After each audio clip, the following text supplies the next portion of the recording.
بسم اللہ الرحمن الرحیم۔ حضرت مغیرہ بن شعبہ رضی اللہ عنہ سے روایت ہے، رسول اللہ صلی اللہ علیہ وآلہ وسلم نے فرمایا، جو شخص میری طرف منسوب کر کے کوئی حدیث بیان کرتا ہے اور اس کے علم کے مطابق وہ جھوٹ ہے تو وہ بھی جھوٹ بولنے والے دو افراد میں سے ایک ہے۔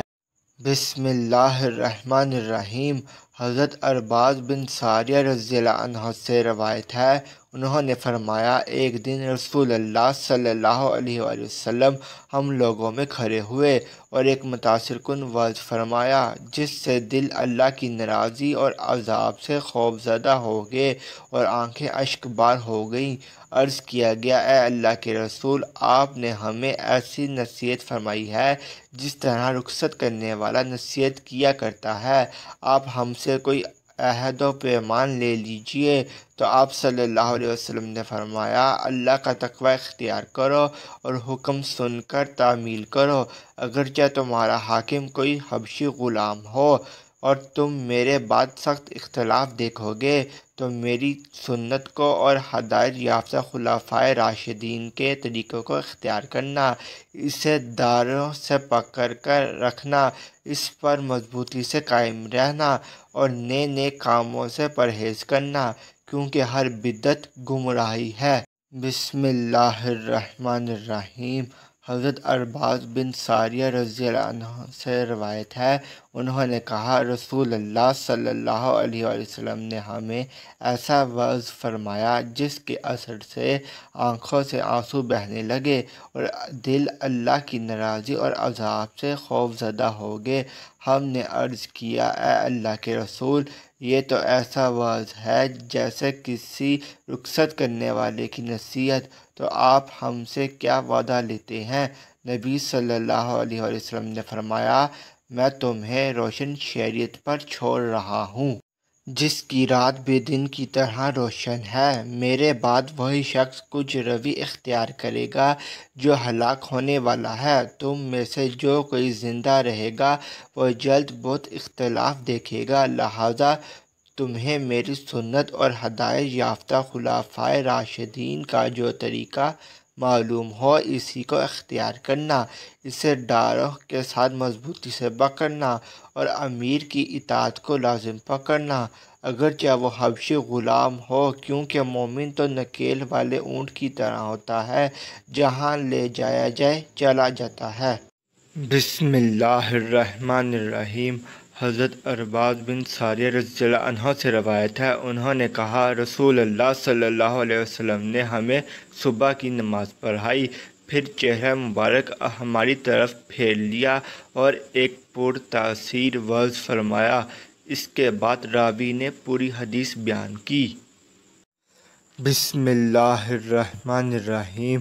حضرت جابر بن عبداللہ رضی اللہ عنہ سے روایت ہے، انہوں نے فرمایا، اللہ کے رسول صلی اللہ علیہ وآلہ وسلم جب خطبہ ارشاد فرماتے تو آپ کی آنکھیں سرخ ہو جاتی، آواز بلند ہو جاتی اور غصہ تیز ہو جاتا، یوں محسوس ہوتا گویا آپ دشمن کے لشکر سے خوف دلاتے ہوئے کہہ رہے ہیں، وہ صبح یا شام کو حملہ آور ہونے والا ہے، اور آپ اپنی شہادت کی انگلی اور درمیانی انگلی کو ملا کر فرماتے، مجھے اور قیامت کو اس طرح بھیجا گیا ہے جس طرح دو انگلیاں ایک دوسرے سے بہت قریب ہیں۔ علاوہ ازیں فرماتے، اما بعد، بہترین چیز اللہ کی کتاب ہے اور بہترین طریقہ محمد صلی اللہ علیہ وآلہ وسلم کا طریقہ ہے، اور بدترین کام نئے ایجاد کردہ کام بدعتیں ہیں اور ہر بدعت گمراہی ہے، اور فرماتے تھے، جو شخص مرتے وقت مال چھوڑ جائے وہ اس کے گھر والوں کا ہے، اور جو اپنے ذمے قرض چھوڑ جائے یا بیوی بچوں کو لاوارث چھوڑ جائے تو اس کی ادائیگی اور ان کی کفالت میرے ذمے ہے۔ بسم اللہ الرحمن الرحیم۔ حضرت عبداللہ بن مسعود رضی اللہ عنہ سے روایت ہے، رسول اللہ صلی اللہ علیہ وسلم نے فرمایا، چیزیں دو ہی ہیں، کلام اور عملی طریقہ۔ تو بہترین کلام اللہ کا کلام ہے اور بہترین طریقہ محمد صلی اللہ علیہ وسلم کا طریقہ ہے۔ خبردار، نئے نئے کاموں سے بچو۔ سب سے برے کام وہ ہیں جو دین میں نئے ایجاد کیے گئے ہوں۔ ہر نو ایجاد عمل بدعت ہے اور ہر بدعت گمراہی ہے۔ خبردار، تم میں لمبی زندگی کا خیال پیدا نہ ہو جائے ورنہ تمہارے دل سخت ہو جائیں گے۔ خبردار، جو کچھ آنے والا ہے وہ قریب ہی ہے، دور تو وہ ہے جو آنے والا نہیں۔ خبردار، بد نصیب وہ ہے جو ماں کے پیٹ میں بد نصیب قرار پا گیا، اور خوش نصیب وہ ہے جس نے دوسروں کے برے انجام سے نصیحت حاصل کر لی۔ خبردار، مومن سے جنگ کرنا کفر ہے اور اسے گالی دینا فسق ہے۔ کسی مسلمان کے لیے حلال نہیں کہ 3 دن سے زیادہ اپنے مسلمان بھائی سے قطع تعلق کیے رہے۔ خبردار، جھوٹ سے بچو۔ جھوٹ نہ سنجیدگی سے بولنا جائز ہے اور نہ مذاق میں۔ ایسا نہیں ہونا چاہیے کہ آدمی اپنے بچے سے کوئی وعدہ کرے پھر اسے پورا نہ کرے۔ بلا شبہ جھوٹ گناہ کی طرف لے جاتا ہے اور گناہ جہنم کی طرف لے جاتا ہے، اور سچ نیکی کی راہ دکھاتا ہے اور نیکی جنت میں لے جاتی ہے۔ سچے کے بارے میں کہا جاتا ہے، اس نے سچ بولا اور نیکی کا کام کیا، اور جھوٹے کو کہا جاتا ہے، اس نے جھوٹ بولا اور گناہ کا ارتکاب کیا۔ خبردار، بعض اوقات ایسا بھی ہوتا ہے کہ بندہ جھوٹ بولتا رہتا ہے حتیٰ کہ اللہ کے ہاں اسے کذاب لکھ دیا جاتا ہے۔ بسم اللہ الرحمن الرحیم۔ حضرت عائشہ رضی اللہ عنہا سے روایت ہے کہ رسول اللہ صلی اللہ علیہ وسلم نے یہ آیت تلاوت فرمائی، وہی ہے جس نے آپ پر کتاب نازل کی۔ اس کی کچھ آیات محکم واضح ہیں جو اس کتاب کی اصل ہیں، اور کچھ دوسری مشابہات غیر واضح ہیں۔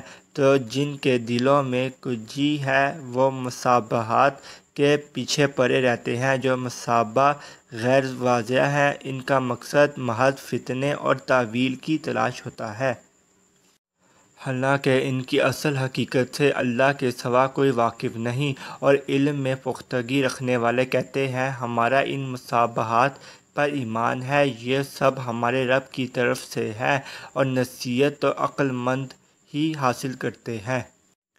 پھر فرمایا، اے عائشہ، جب تم ان لوگوں کو دیکھو جو ان مشابہات کے بارے میں بحث کرتے ہیں تو جان لو کہ یہی وہ لوگ ہیں جنہیں اللہ نے اس آیت میں مراد لیا ہے، لہذا ان سے بچو۔ بسم اللہ الرحمن الرحیم۔ حضرت ابو امامہ رضی اللہ عنہ سے روایت ہے، اللہ کے رسول صلی اللہ علیہ وسلم نے فرمایا، کچھ لوگ ہدایت پر تھے، پھر اس کے بعد گمراہی اختیار کر لی تو انہیں جھگڑے ہی نصیب ہوئے۔ پھر نبی صلی اللہ علیہ وسلم نے یہ آیت تلاوت فرمائی، بلکہ یہی لوگ جھگڑالو ہیں۔ بسم اللہ الرحمن الرحیم۔ حضرت حذیفہ رضی اللہ عنہ سے روایت ہے، اللہ کے رسول صلی اللہ علیہ وسلم نے فرمایا، اللہ تعالیٰ بدعتی کا روزہ قبول کرتا ہے، نہ نماز، نہ صدقہ، نہ حج، نہ عمرہ، نہ جہاد، نہ نفل، نہ فرض۔ وہ اسلام سے اس طرح نکل جاتا ہے جس طرح گوندے ہوئے آٹے میں سے بال نکل جاتا ہے۔ بسم اللہ الرحمن الرحیم۔ حضرت عبداللہ بن عباس رضی اللہ عنہ سے روایت ہے، رسول اللہ صلی اللہ علیہ وآلہ وسلم نے فرمایا، اللہ تعالیٰ نے بدعتی کا عمل قبول کرنے سے انکار کر دیا حتیٰ کہ وہ شخص بدعت ترک کر دے۔